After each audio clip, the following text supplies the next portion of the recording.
और साथियों, अब हम जब चर्चा कर रहे हैं जिसमें अलग अलग विधाओं के विशेषज्ञों के साथ जो यहाँ के जनप्रतिनिधि हैं, जो जिम्मेदार प्रतिनिधि हैं, उनसे हम चर्चा कर रहे हैं। और इसी कड़ी में अब हमारे साथ हैं मीना राजे जी परमार, जो कि अध्यक्ष हैं जिला पंचायत पन्ना की।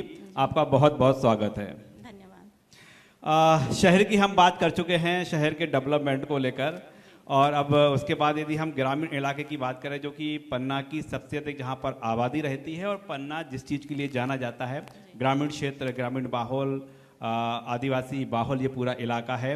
पहला सवाल यही है कि आपके अब तक के कार्यकाल को आप कैसे देखती हैं? देखिए, मैं बात करूं मेरे कार्यकाल की, तो 2022 से कार्यकाल शुरू हुआ है। और ये भी कह सकते हैं कि जो राजनीति में एक विशेष पद से शुरुआत हुई है, तो यहाँ 2022 से ही शुरुआत हुई है हमारी, और जिम्मेदारी भी बहुत बड़ी मिली। जिला पंचायत अध्यक्ष यानी 386 पंचायतें हैं हमारी, उनमें जाना, उनको देखना, उनका, और करीब 900 के करीब गांव 900 करीब गांव हैं जी। तो ऐसा कोई गांव नहीं है मुझे लगता है, और ग्राम पंचायत तो छोड़िए, ऐसा कोई गांव भी नहीं है पूरे जिले का जिसमें अभी तक मैं ना पहुंची हूं। तो ये 3 साल में मैं अपने आप को उपलब्धि मानती हूँ। यानी सारी पंचायतों के साथ अब 900 गांव पहुंच चुकी हैं। बिल्कुल, हर गांव में जाना, वहाँ की क्षेत्रीय समस्याओं को खुद से देखना, और उनको, वहाँ के ग्रामीणों को अपनी सरकार की जन कल्याणकारी योजनाओं से जोड़ना, यही प्राथमिकता है, और इसी प्राथमिकता से हम काम भी कर रहे हैं। अब जैसे कि आपने कहा कि पन्ना को आप आदिवासी बाहुल कहा आपने, तो इसको हम कह सकते हैं, क्योंकि हमारे 900 गांव में से 108 ग्राम ऐसे हैं जो आदिवासी बाहुल्य हैं। आदिवासी बाहुल समझते हैं आप कि बहुत ही पिछड़ी जनजाति है, और हमारी सरकार कई योजनाओं के माध्यम से उनको, उनका जो जीवन का स्तर है, उनकी जो लाइफ स्टाइल है, उसको बदलने की पूरी कोशिश कर रही है। और हम लोग, क्योंकि योजनाएं कहीं भी बन जाएं, लेकिन उनको जो चाहे वो प्रदेश की योजना हो, चाहे वो केंद्र की योजना हो, आती तो हमारे ज़िले में है और हमारी जिला पंचायत में आती है। ज़िले से फिर जनपद और ग्राम पंचायतों तक उसका एग्जीक्यूट करना और उसकी मॉनिटरिंग करना, हमें लगता है यही जिला पंचायत का काम है। तो जन जन तक पहुंचना और हमारी योजनाओं को अंतिम छोर के लोगों को जोड़ना, यही प्राथमिकता से काम कर रहे हैं, और इसमें हम पूरी कोशिश के साथ और पूरी मेहनत से लगे हुए हैं।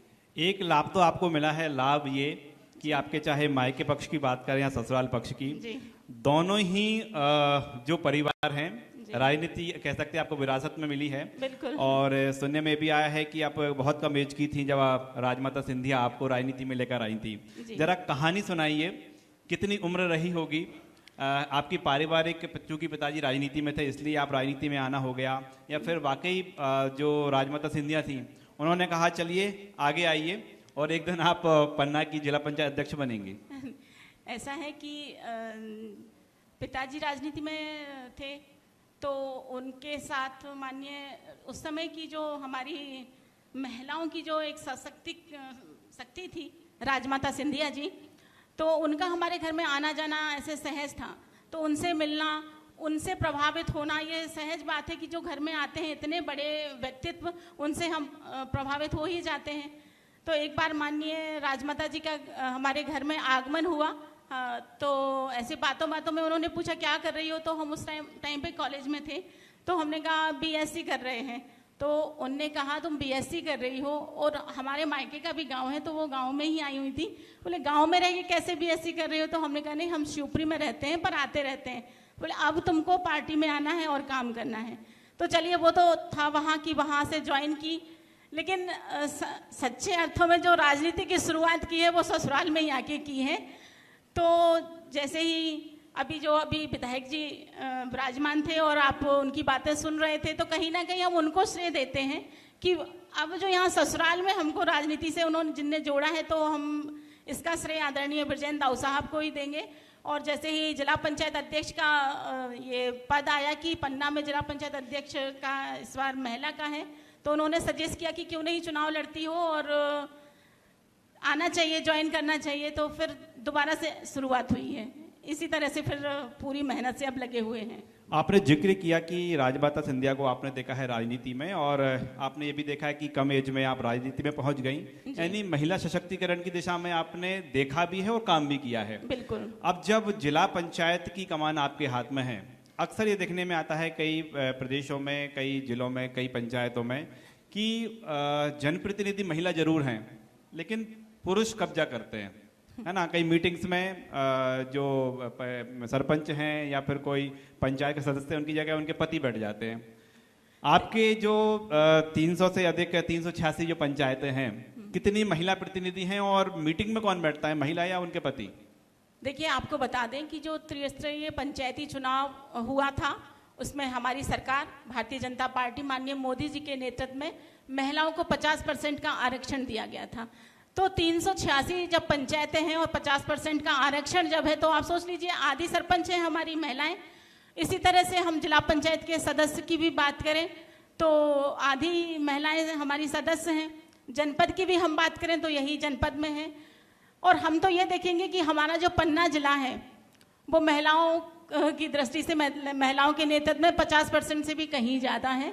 मुझे लगता है कि 60-70% यहाँ महिलाएं हैं जो जोरदार तालियां बजती हैं, एक तरफा कब्जा महिलाओं का। राजनीतिक पूरे अपना कार्य कर भी रही हैं और बड़ी जिम्मेदारी से कर रही हैं। अब क्या हुआ कि जैसे जिला पंचायत अध्यक्ष हम बने तो हमारी पहली मीटिंग हुई तो हमने देखा कि जहां हमारे 15 सदस्य हैं उनमें से 8 महिलाएं हैं, लेकिन हमने देखा कि महिलाएं तो आई नहीं है। हमने कहा, हमने पूछा सबसे कि आप कौन, आपको ना इंट्रोडक्शन जैसे हुआ तो उन्होंने कहा ये उनके पति, उनके पति, उनके पति। तो हमने सबसे पहले एक आदेश निकलवाया कि पतियों के लिए कोई जगह नहीं है यहाँ, पतियों के लिए कोई जगह नहीं है। यहाँ पर आधी आबादी बैठी हुई है, एक बार जोरदार तालियां। तो और यहाँ पर जो पति बैठे हुए हैं वो भी तालियां बजा सकते हैं। बिल्कुल, तालियां सभी बजाते हैं, सभी हमारा सपोर्ट भी करते हैं क्योंकि हम सही के साथ हैं। तो शुरुआत में महिलाओं ने भी थोड़ा सा विरोध किया, उनको लगा कि अरे हम बोल नहीं पाते हैं और हमको बोलने नहीं दिया जा रहा है, इसलिए हमारी बात नहीं हो पाई, इसलिए हमारे पतियों का आना बंद कर दिया है। लेकिन धीरे धीरे जब उनको समझ में आया कि ये क्यों हुआ था तो आज वही महिलाएं हमारे सपोर्ट में खड़ी हैं और वो बिल्कुल हमारा साथ देती हैं और इस बात को मानती भी हैं कि अगर जनप्रतिनिधि महिला है तो महिला को ही आगे आना चाहिए, डिसीजन भी महिला के ही होने चाहिए। क्योंकि जब माननीय मोदी जी महिलाओं को आधी आबादी मानते हैं और इस तरह का रिजर्वेशन देकर आगे लाना चाहते हैं तो हम स्वयं क्यों पीछे हटें, हम भी आगे आए ना।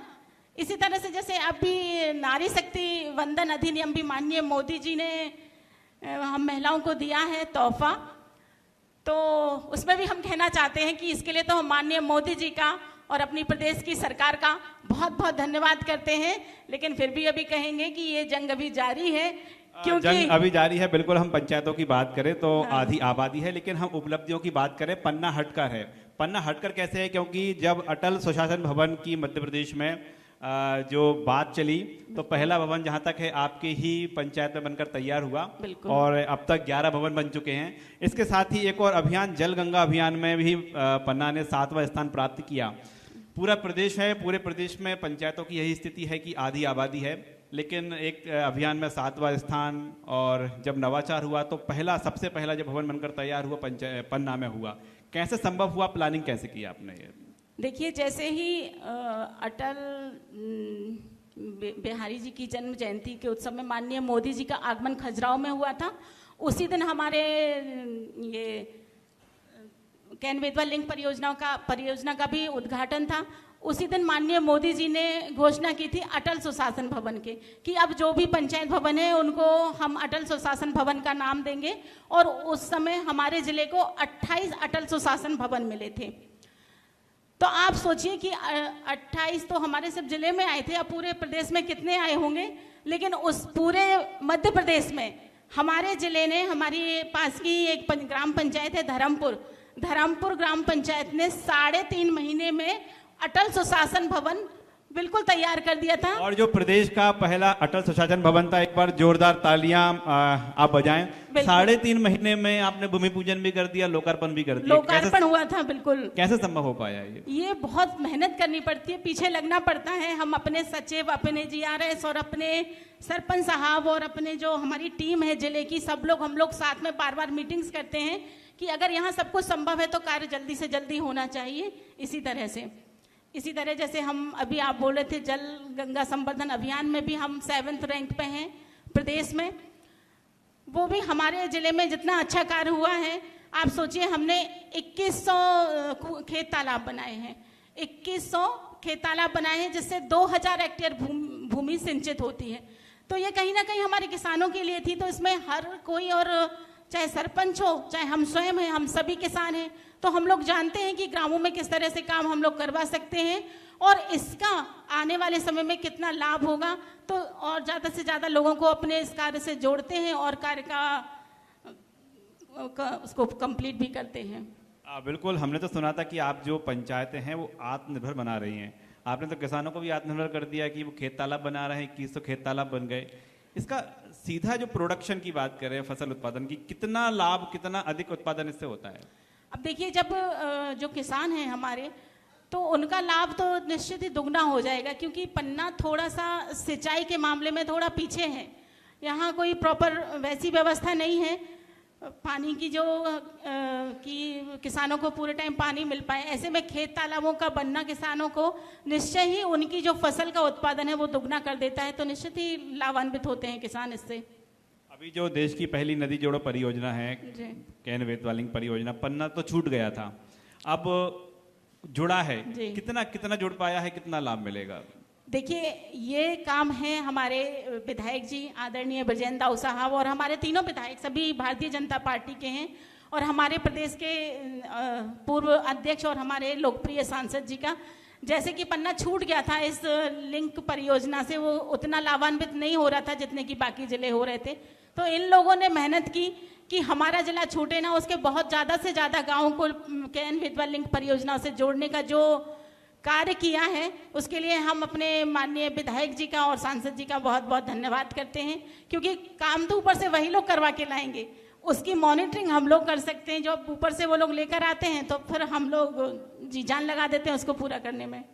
बिल्कुल। और न्यूज़ 20 पर मध्यप्रदेश छत्तीसगढ़ लल्लूराम.com का जो प्रयास है कि हर जिले में पहुंचकर हम स्थानीय प्रतिभाओं को मंच प्रदान कर रहे हैं। और यहाँ पर देखें कि आप बधाई नृत्य जिन कलाकारों ने प्रस्तुत किया है, एक सवाल हम उनसे भी लेंगे कि वो अपने जनप्रतिनिधि से पन्ना के लिए क्या चाहते हैं। आपको ऐसे मंच और लगातार उपलब्ध होते रहें, और जो कलाकार हैं, कलाकार को क्या चाहिए वो हम सवाल उनसे लेंगे। उससे पहले आपसे एक आखिरी सवाल लेते हैं। अब जिला पंचायत की ओर से हम बात करें पन्ना को लेकर, आने वाले समय की जो 5 प्राथमिकताएं आपकी हैं वो कौन सी हैं? तो ये पन्ना को लेके जो 5 प्राथमिकताएं हैं, तो वो सबसे पहले तो जैसे कि अभी जब हम पहली बार ट्रेनिंग में गए तो वहाँ हमको बताया गया कि पंचायतों को जो राशि आती है ऊपर से, तो वो कब तक देंगे। तो सबसे पहले आपको अपनी पंचायतों को आत्मनिर्भर बनाना है, यानी कि स्वनिधि से समृद्धि। अब इसको हम लोग ने समझा और एग्जीक्यूट करने की पूरी कोशिश की। इस तरह से जब पंचायतों को आत्मनिर्भर बनाने की हम बात करते हैं, तो अभी हमने 4 पंचायतों को आत्मनिर्भर बनाया है। इसमें हम शाहनगर को लेते हैं, और अमझिरिया को, और एक मडला की हमारी ग्राम पंचायत है, और एक मनकी की। इनमें हम लोगों ने कुछ ना कुछ ऐसा कार्य शुरू किया है जिससे कि टूरिज्म जैसे यहाँ है, तो ये अमझिरिया में हमने बोटिंग क्लब स्टार्ट किया है। मडला का तो टूरिज्म से जुड़ा ही हुआ है हमारी ग्राम पंचायत, इसी तरह से शाहनगर में भी। तो हम पूरी कोशिश कर रहे हैं कि इसको हम ज़्यादा से ज़्यादा कर पाएँ, कि बहुत ज़्यादा पंचायतों को हम आत्मनिर्भर बना पाएँ। दूसरा, हम पवई क्षेत्र से आते हैं, तो शिक्षा के क्षेत्र में कहीं ना कहीं हम अभी पीछे मानते हैं पवई के अपने क्षेत्र को। वो हम अपनी प्राथमिकता में लेकर ही आए थे, और इसको आज भी अपनी प्राथमिकता पर रखते हैं, क्योंकि कॉलेजेस की हमारे पवई में बहुत कमी है। हम जिस क्षेत्र से आते हैं, सिमरिया हो गया, रेफरा हो गया, वहाँ कॉलेज दूर दूर तक नहीं है। ऐसे में हमारी बेटियों की पढ़ाई पीछे हो जाती है। हालांकि प्रयास सभी कर रहे हैं। हमने भी माननीय मुख्यमंत्री जी से मांग की है, और हमारे विधायक जी भी, प्रहलाद लोधी जी, वो भी लगे हुए हैं इस कार्य को करने में। आप देखिए, बहुत जल्दी हम चाहते हैं, और सभी का सहयोग रहा तो बहुत जल्दी हमारे सिमरिया में भी कॉलेज होगा। इसी तरह स्वास्थ्य की अगर एक समस्या कहें, तो वो भी एक प्राथमिक हमारा था कि इसको हमें पूरा करना है। तो हमने अपने शुरुआती समय में ही अपने उप स्वास्थ्य केंद्रों में डॉक्टर्स की नियुक्तियां करवाई थी, और इसको हम अपनी बहुत बड़ी उपलब्धि भी मानते हैं, क्योंकि आते ही जो सबसे पहले हमने एक कार्य किया था वो भी हमारे शुरुआती कार्यों में है। इसी तरह की हमारी प्राथमिकताएं हैं जो हम समय रहते जल्दी पूरी करेंगे। बिल्कुल। और हम देखें कि हमारे इस मंच पर स्थानीय कलाकारों ने जो बधाई नृत्य की प्रस्तुति दी, वो भी एक सवाल आपसे पूछना चाह रहे हैं। आपके जनप्रतिनिधि आपके सामने हैं और माइक आपके हाथ में है, क्या पूछना चाहते हैं पूछें। मैम, मैं ये पूछना चाहता हूँ कि जैसे हम लोग जो बुंदेलखंड की अपनी विरासत है, लगभग पन्ना से ये वजूद ही मिटता जा रहा है, तो इसको लेके मतलब कोई ठोस कदम नहीं उठा रहा है। सिर्फ कुछ चुनिंदा कलाकार ही जो बचे हुए हैं, जो बुंदेली कल्चर हमारा है, हमारे यहाँ का जो परंपरा है, इसको बढ़ाने में साथ दे रहे हैं।